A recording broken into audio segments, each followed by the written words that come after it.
What's up, clan? Island FX Trader, or should I say Island Trader FX here. Regardless, I'm here with another one. I hope the week has been good thus far. Of course, I'm pretty sure a lot of individuals are waiting for Friday.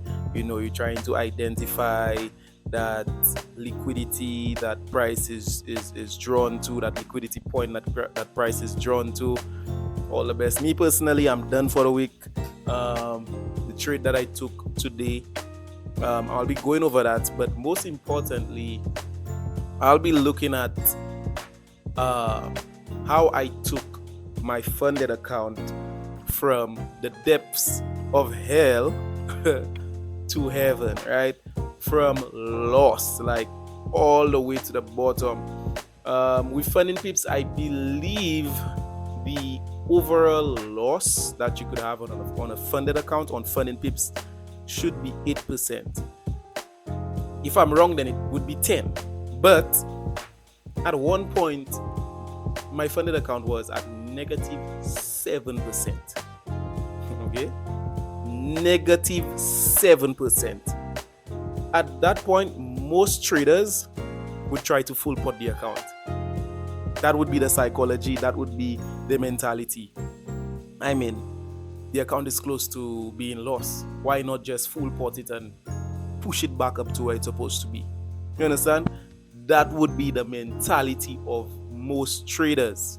But what I'm going to show you is how I slowly, pull the account up from the depths of hell, like I mentioned, and brought it back into profit. One thing that I always say is trading is more mental than it is physical, which is clicking the button and entering. Your psychology has to be on, your psychology has to be on point. You have to ensure that it's not a race, right? You're not trying to get to anywhere, right? And even if you want to picture yourself in a race, you're not racing against other individuals. You're racing with yourself. The market is always there, and there will always be opportunity. So there is no need to rush things or over leverage. But without all the yapping, we're going to go ahead and get into it. Ciao. Okay, so let's get into it. We're on the charts. Well, I should say we're on the dashboard. So we're on my funded account dashboard. Of course, 25k right here, PNL 44. You could see that I started that account since November last year, 2024. 2024. Right now, we are in October. November is around the corner. Well, I won't say around the corner because we just started October. But very soon it's going to be 1 year. And this was definitely a tough one, a challenging one. I could tell you the moment I got funded, it was easy going. The moment I got funded with that account, I'm not 100% sure when I got funded. If you go back in my old videos, you'll be able to figure out when. But the moment I got funded with that account, immediately profit, immediately withdraw. But coming into 2025, oh my goodness. I know a lot of people was complaining, but 2025 January was a killer. So first thing I'm gonna do is just show you an overview. I know it's not the end of the year. Usually people do that towards the end of the year. But of course, I'm showing you how I took an account from negative 7% to positive. Okay. So first, I'm just going to scroll down and show you the overall graph. Okay. I'll put that at all time. So it's already at all time. So all time, the account, they would give you the account at 25k. Okay. So this is the all time. And you could see that this is my all-time low. Let me do the calculations on that. Let me just do the calculations on that briefly. Okay, so I'm back. Yeah. So the lowest the account has ever been would have been 23,352. That is the lowest the balance has ever been, right? And that is basically minus 7%. Okay? Minus 7%. I think the lowest that the account could reach is 22,000 right here. I think anything below that would be elimination. They would take the account from you. So, as you could see, it's been pretty rough. It's been pretty rough. You have your highs, you have your lows, similar to the market. Um, the massive spike that you're seeing, I don't know. I feel like that spike is kind of dramatic because the trade that I took today was I risked 2% on that trade. You know, at first when I entered that trade, I said to myself, "Oh my gosh, I'm risking a lot. I'm risking a lot." And then I'm thinking back to myself, I'm so accustomed of risking 0.5% that putting on 2% on an A plus trade looked crazy to me. And we'll go over that trade, right? We'll go over that trade. So that immediately catapulted the account from I don't want to. That is not right. It wasn't at 23K and it jumped to over the 25 mark for a fact. If my memory serves me right, it should have been at 23.5. That's where it should have been. But nevertheless, whether this is right or whether it is wrong, the point is it made a massive jump, right? But I only risked 2% on that trade, and of course, it would have hit TP and immediately put me above the 25K mark. Okay. For the longest while, I've been trying with that account. You could definitely see at one point it was at 23, 23 400. Brought it up, scale it up nicely. That then I had a massive dip right here. I've been really trying with that account. And oftentimes, when you go through things like that, your mind would tell you to just risk your entire daily limit. If your daily limit is 5%, just risk the 5%. If you make it, you make it. If you don't make it, you'll just buy another account. But this rubs off into your personal account. And one thing that I always say is if you're trading a Propfirm or a funded account, you need to have a personal account, okay? Because even when you experience those wins, especially when you're in drawdown, the wins are almost pointless. There's no emotions attached to it because you know for a fact that you cannot withdraw the win, right? So this is why you should also have your personal account when you trade in a prop account. And of course, that has helped me along the way. When I get my wins, I'm able to withdraw from it. From the last video, you could see that I did a very small withdrawal. I intended to buy a bread maker for my parents for their anniversary. But yeah, but going back to what I was saying is when you are at those lows on your account, you get the urge to full port it. You get the urge to do things, and the things that you get the urge to do are oftentimes negative. And those negative things, they roll into your personal account if you have one, they roll into other Propfirm accounts that you have, so it's a mess. But at the end of the day, it is something that you have to continue to work with. Okay, it's something that you don't that isn't easily fixed right away. All right, it's something that you have to train yourself. When you realize you're falling under those negative thoughts, you correct them. Okay. But what I'm gonna do, I'm just going to show you the reality of things. The reality of things. Okay. So I'm gonna show you for each month how I performed for each month. Obviously, October looks nice for now. um, and that will be my last trade for the week. Tomorrow is Friday. I'm sufficient with that. Free trades, you could see Monday I had a loss. I think that was a Euro CHF. Honestly, that loss was not worth it. Just looking at the higher time frame, it was just a chop session. Chop session, everything was just chopping. I got one little PDRA on the daily time frame, and I decided to capitalize on it, and it still didn't work out, but it is what it is. We're good on October thus far. But we're going to jump all the way back to January. Look at January. Look at January.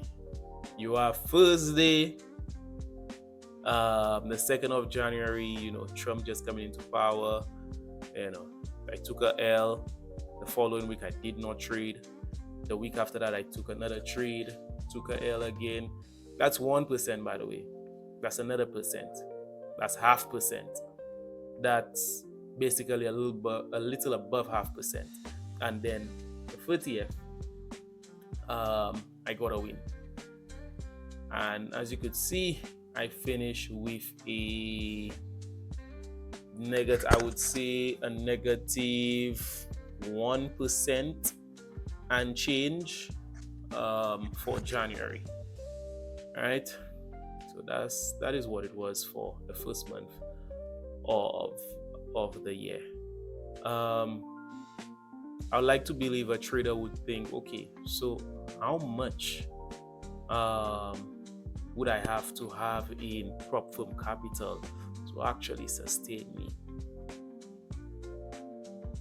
My take on that is to have so much in Propfirm capital that one winning trade could cover all of your expenses for an entire month. Okay? As you can see, you have 30 days in a month. You need to be at a position where all you need is just one trade. When you hit that one trade and you do the withdrawal, you know all of your expenses, all of you know your utilities are covered, all of your responsibilities are covered. You have, after that, you have 29 other days for you to hit another win.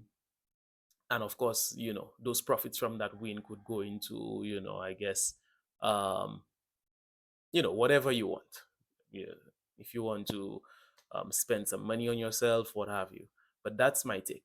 And for me personally, if I have to be 100% dependable on trading, I would want to be at a point where I have 400k in funded accounts. That is where I would feel comfortable. 400k in funded accounts. Yeah. And I would risk, you know, nice little 1%. 1% of 400k should be $4,000. Okay.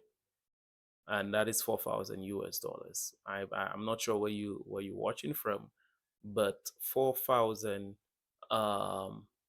US dollars equates to, if I'm checking it right, should equate to at least 10,000 EC dollars where I live. Okay. That covers my entire month. That covers all expenses. I would definitely have money to spend, and you know, for leisure, pleasure, and stuff like that.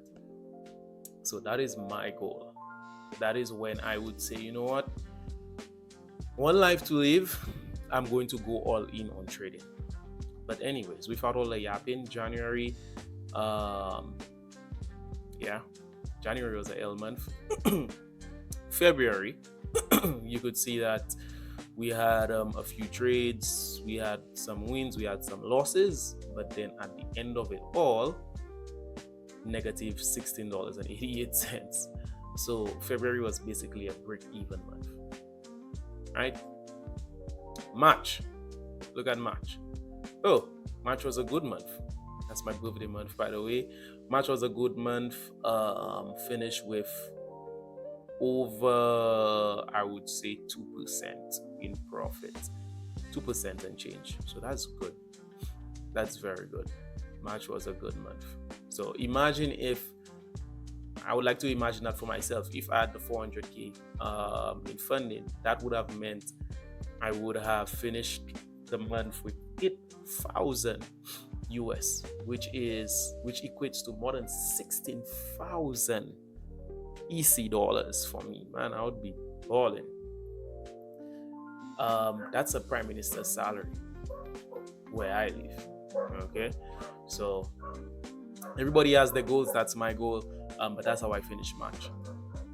April, L month, we finished with negative 1%. Quite a few losses, few wins, more losses than wins, as you can see. May, May was a good month. Finished with more than 1%, a little over 1%. 1% would be 250. Good month in May. June, L month, finished with negative 0.5%. Half percent would be 125. You could see we had quite a few red days. We had a few greens, but a lot of red days. July, break even, $45. That's another break even month. Quite a few reds, some nice big fat greens, 400, 300, but the reds overtook the greens for sure. August was a break even month as well, negative 63 cents. We had some nice greens right here, but of course the reds overtook, so break even month again. September, I would still like to call that a break even. That's not even 0.5%, negative 0.5%. Yeah, and then we have October, and if I calculate it right, for October we're definitely let's see, we're plus 3% thus far. So right now I just have to maintain, um now that I'm above the 25K limit, I will be risking 1% per trade. One of the mistakes that I made when I went below the 25, my first two trades below the 25, I risked 0.5%. Sorry, I risked 1% when I should have been risking half. When you're going through a bad time, you don't want to further dig yourself. Sometimes we're so curious, or I wouldn't say curious, but we are so anxious to get ourselves out of the bad time that we raise our lot sizes or we continue to use the same lot size. That doesn't make sense. Rule of thumb, you below the limit. If you are a funded trader, you cut that down to half. If by chance for the day you would have lost that trade and then you got another opportunity, you don't go 0.5% again. You go 0.25%. So now if that 0.25% plays out, for example, if that 0.25% plays out and it's a 1:2, guess what? You just covered the first loss. Okay? So just play that out. Just play that, visualize it in your head. You just went 0.5%. Okay, you just risked 0.5%. The trade did not play out. Okay, you risk 125. I'm using it based on my account. You risk 125. That trade did not play out. You got another opportunity. You risk 0.25%. So I believe quarter of 125 should be 75 or thereabout. If that trade plays out for 1:2, you just went break even for that day.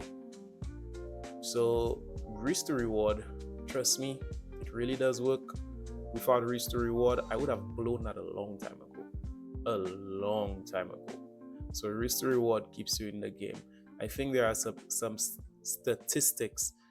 I think there are statistics out there that indicates that a trader generally holds their funded account for 1 to 2 months after getting funded.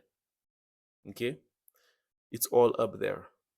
Proper risk management and keeping your psychology in check. That is what will keep you. All right, so let's quickly jump over to the charts to see what I saw on that trade.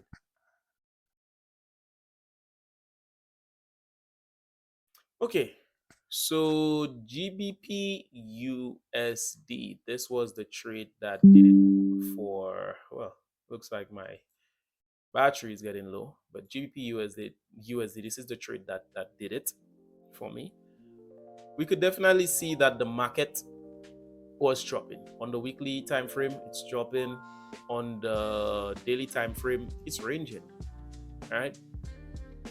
But when I went down to my 4-hour, this is where I saw the magic.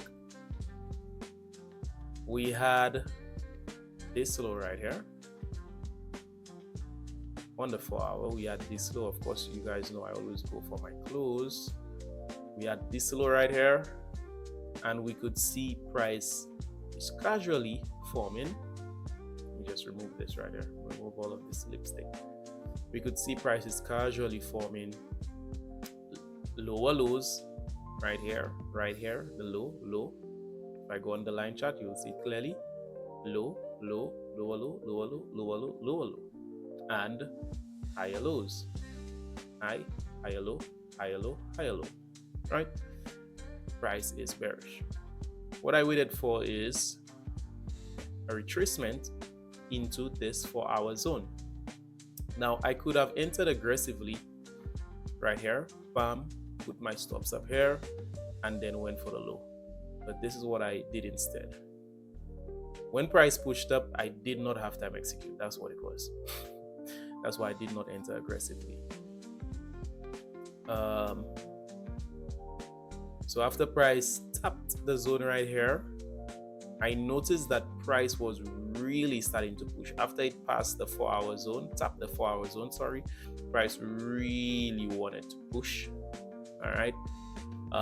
So at that point, I went ahead and I market executed somewhere here.